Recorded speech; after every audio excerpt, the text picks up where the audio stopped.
Next to the town of Braselton, Georgia, one of the United States' best racetracks remains a hive of activity after nearly half a century of operation. The rolling, bucking, diving, and fast Road Atlanta. Another racetrack from the glory days that has pushed through into the modern age, Road Atlanta has only had its layout changed once and has given itself enduring vitality through safety improvements. It lives on openly challenging the driver with blind corner entries, high speeds, and sweeping elevation changes. Though short for a facility of its stature, Road Atlanta is a whole new adventure every lap. Road Atlanta began life by being thrust into the spotlight, the land the track lies on sports car racing scene. Their big break came almost instantly when the Can-Am series needed a replacement venue after the Bridgehampton circuit suffered flood damage. The landowners rushed to meet the deadline, excavating, building, and sealing the entire circuit in just 6 months. The track was completed just in time to hold the Can-Am event in September 1970 and was an instant hit. Over the next few years, the circuit played host to many of America's top series. Yes, even NASCAR. The Grand American Series stopped there in 1973, and in 1986 it was also the host of the first road course event in what is now the Xfinity Series. The track was eventually sold in 1978, and from then on passed from owner to owner, a story shared by many a racetrack over the years. Road Atlanta eventually fell into bankruptcy in 1993 and was then purchased by a group of business executives that widened the track and made improvements to the facilities. But the true modern age of Road Atlanta came in 1996 when Don Panos, the head of the research group that invented the nicotine patch, purchased the track to make it the base of his motorsports empire, which also included Sebring. Panos' company further improved the circuit's facilities and safety, enlisting Bob Barnard, the designer of the Adelaide Street Circuit, to install the current chicane at the end of the lap and a new pit complex on the other side of the start-finish straight.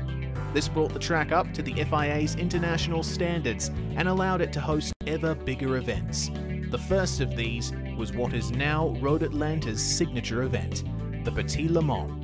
First held in 1998, the 10-hour endurance race for sports cars has become a fixture on the American and world motorsports calendar. Finally, in 2012, the track came under the control of NASCAR in the form of IMSA Holdings, as part of its acquisition of Don Panos' company. The track remains a popular venue among drivers and spectators to this day. Road Atlanta is well vested in racing of all types, and V8 supercars on iRacing are no exception. This track is a test for drivers and cars alike, and the ones who stay out of trouble will triumph.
Welcome one and all to V8s Online for the first event of the year in what is the marquee series in the Australia-New Zealand sim racing community. This is the Virtual Racing School's V8 SuperCar Online Premier Series. This is the CPR Kart Sim Parts, Georgia 250 at Road Atlanta. My name is Reece Gardner. Joining me in the box is Jake Smith.